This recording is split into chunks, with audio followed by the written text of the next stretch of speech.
Hello, what's up? Hey, so try this again. I'm technologically deficient here.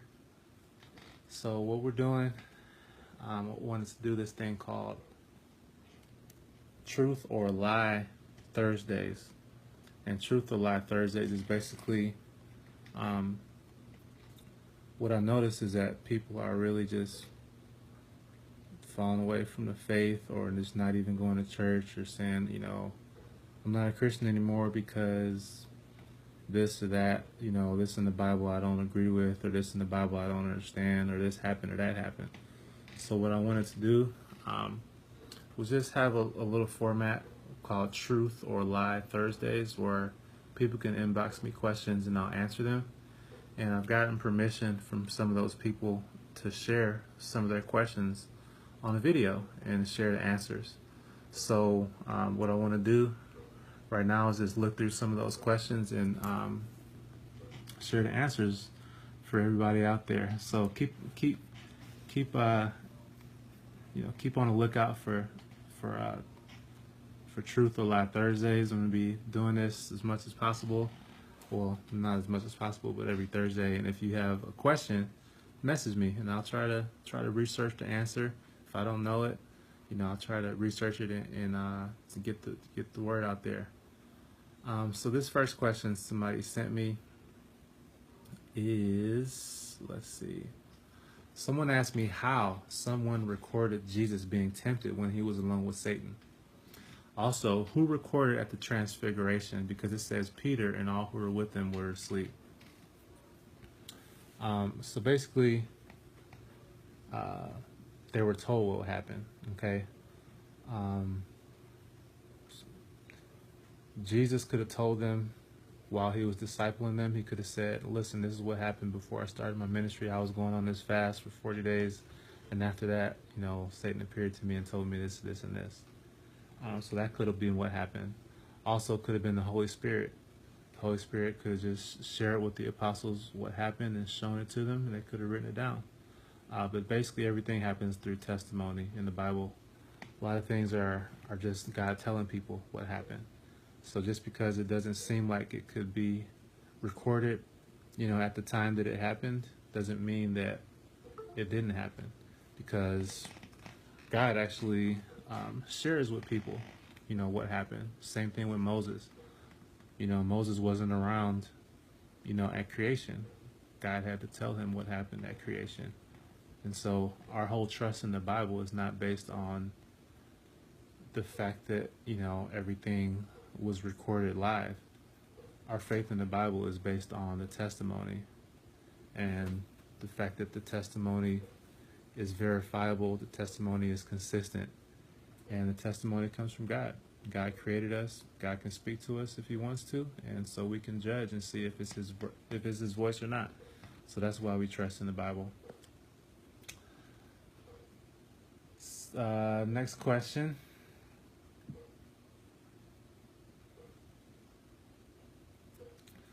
So one question came to me and they said, it's difficult. So there's a preacher on Facebook. Some of his posts are so on point, however, some throw me off.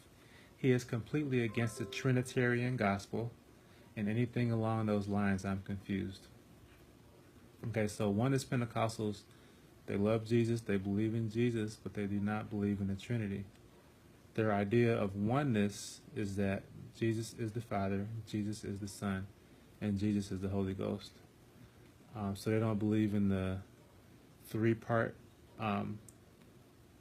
three individual persons oneness. They believe in the oneness of just one. And I don't agree with them on that. I believe the Bible is clear that the Father, Son, and the Holy Spirit are different, but they're one. Just like our body, our soul, and our spirit are different, but they're one. But Oneness Pentecostals don't believe that. They believe that Jesus is the Father, Jesus is the Son, and Jesus is the Holy Ghost. So I don't agree with them on that, but I do believe that they believe in Jesus. They believe in his death, his burial, and his resurrection. And I believe that God honors Oneness Pentecostals just because they believe in Jesus, and I believe they have the Holy Ghost and they have good fruits.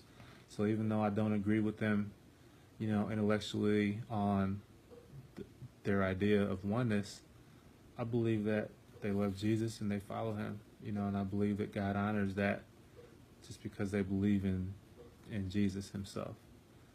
Jesus is the way, the truth, and the life. So, that's the main thing I believe God looks for. God looks for hearts that follow Jesus. So, I don't agree with them on that. So it can be confusing when you hear Oneness Pentecostals, preach about certain things and they don't believe in the Trinity. But, hey, that's them. I believe they'll still get to heaven just for following Jesus. So that's that. There's another one that said, let's see, this guy taught against pleading the blood of Jesus, basically saying that it's not a biblical practice. Now, that's a practice that I've been taught. Are we wrong when we plead the blood of Jesus? I don't want to be drawn into confusion by these Facebook preachers. All right, so pleading the blood of Jesus and pleading the blood of Jesus. To plead is kind of like a lawyer. A lawyer is pleading a case. He's fighting for a cause, right? And so when you fight and when you are giving your case, you're pleading. So when you plead the blood of Jesus, what you're doing is you're using the evidence that the blood of Jesus represents in the kingdom of God. In the kingdom of God, the blood of Jesus allows us to be forgiven from our sins. It allows us to be washed. It allows us to be redeemed. It allows us to come to the throne room of God. The blood of Jesus allows us to overcome the devil. We overcome by the blood of the Lamb first. So the blood of Jesus is evidence for a lot of different things in the kingdom of God. So when you plead the blood, basically what you're doing is you're presenting the evidence. Okay, so you're presenting the evidence for your case. That's what pleading the blood actually means. So if you understand that and you use the blood of Jesus in faith and you say, well, Father, because of the blood, this, because of the blood, that, and you present your case to God, then you're pleading the blood of Jesus, and that's a good thing. But if you're just using it like some magic words like, oh, I plead the blood, and you don't even know what you mean or you don't even know what it's saying, then, it might not be that useful. So it's definitely not wrong to plead the blood of Jesus, but what you have to do is you have to do it with understanding. You have to realize that it's not just magic words, that you're actually presenting your case. So if you use the blood of Jesus and you present your case in faith, then that's a great thing. Keep doing it. But if you're just using it as a magic word in prayer, then you don't want to do that. So just do it with understanding and you'll be all good.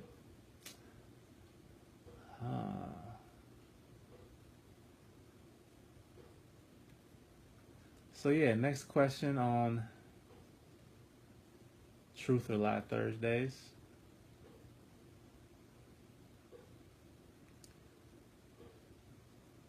I hope this is good for you. I hope this is edifying you.